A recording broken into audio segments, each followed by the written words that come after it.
Hey, what's up guys? Welcome to Learn&Explore. من راستیم خوشحالم که لویدیوی ندا گرام ولاتان. لەم ڤیدیۆدا باسی حەوت پۆدکاست دەکەین کە هەموو فێرخوازێکی ئینگلیزی ئەبێت گوێیان لێبگرێت چونکە ئەمانە زۆر بەسوودن و زۆر چێژیان لێوەرگرت. هەروەها لە ڤیدیۆکەدا باسی ئەوەکەین کە چۆن دەتوانین ئەم پۆدکاستانەمان دەست بکەوێت و چۆن گوێیان لێبگرین.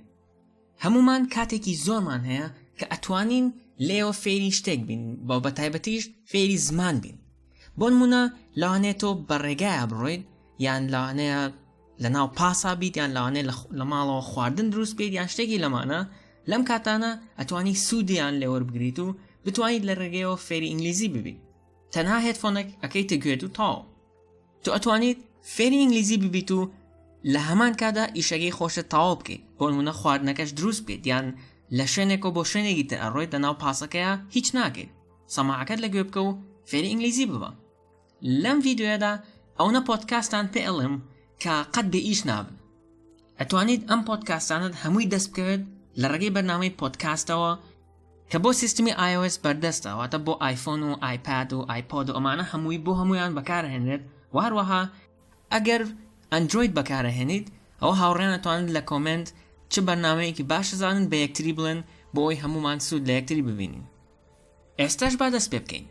یەکەم پۆدکاست English Class 101 by Innovative Language. ئەم پۆدکاستە زۆر بەسوودە و وەوانەی زۆریشان هەیە. ئاستەکانیان هەمووی جا کردوتەوە ئاستی سەرەتایی و ناوەندی و ئاستی پێشکەوتوشی تێدایە. شێوازی ئینگلیزیەکەیان زۆر بە هێواشی قسە ئەکەن و زۆر جار زۆر هێواشیش ئەکەنەوە بۆ ئەوەی کە بە تەواوی لە شێوازی خوێندنەوەکەی تێبگەن و بتوانن لەگەڵی بیڵێنەوە. گرنگی ئەم پۆدکاستانە ئەوەیە کە لە هەر یەکێکیاندا باسی بابەتێکەکەن. لەوانەیە زۆربەتان لە بابەتی فێرکاری بێزار بوون بۆ ئەم پۆدکاستانە هەمەتوانن چێژی لێوەربگرن، هەمەتوانن شت فێر ببن و هەروەها زمانی ئینگلیزیش فێر بن. دووەم پۆدکاست The English We Speak. ئەم پۆدکاستیان لەلایەن BBC-ەوە بەڕێوەبرێت واتە شێوازی ئینگلیزیەکەی ئینگلیزی بەریتانیە و هەروەها گرنگی ئەم پۆدکاستە ئەوەیە کە هەموو پۆدکاستەکان لە بینی 3-4 دقەیەکە واتە زۆر کورتە و لی بێزار نابیت. سێم پۆدکاست Voice of America Learning English. ئەم پۆدکاستەش یەکێکە لە گرنگترین پۆدکاستەکان. شێوازی ئینگلیزیەکەی زۆر ڕوونە و بە هێواشش قسە ئەکەن. پۆدکاستەکانیان نزیکەی 30 دقە ئەبێت و لە هەر پۆدکاستێکدا باسی بابەتێکی سیاسی یان زانستی یان دۆکومنتاری یان مێژوویی یان باسی چەند ئیدیۆمێکەکەن. واتە چێژ لە بابەتەکانیان وەرەگرن هەروەها فێری شێوازی خوێندنەوەی وشەکانیش بە باشی ئەبن. پۆدکاستی چوارم Luke's English Podcast.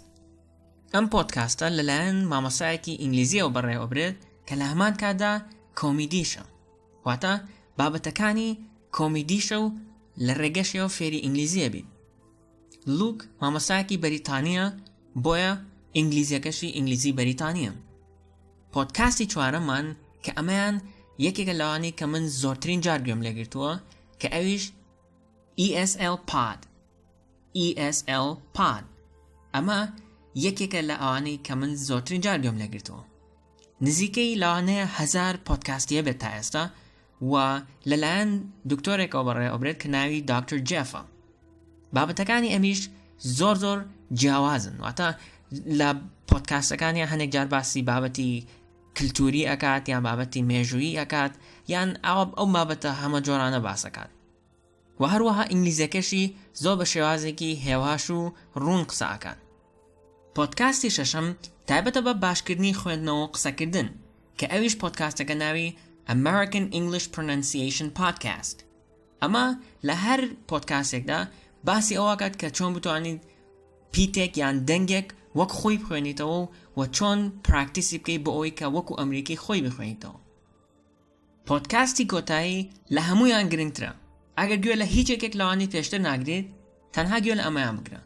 ئەویش Effortless English Podcast کە لەلایەن AJ هۆگۆ بەڕێوەبرێت. ئەم پۆدکاستەش بە هەمان شێوە بابەتی هەمە جۆری تەیە و پۆدکاستەکانیش هەنێکیان کورتن و هەنێکیان درێژن واتە ماوەی پۆدکاستەکە دوور و درێژە. بەم شێوەیەش ڤیدیۆمان کۆتایی هات. بە هیوام سوودتان لێوەرگرت بێت و ئەگەر ئێوەش پۆدکاستی باشە زانن لە کۆمنت بە یەکتری بڵن بۆ ئەوەی هاوڕێکانی تریش سوودی لێوەربگرن. تاوەکو ڤیدیۆی داهاتوو خواتان لەگەڵ.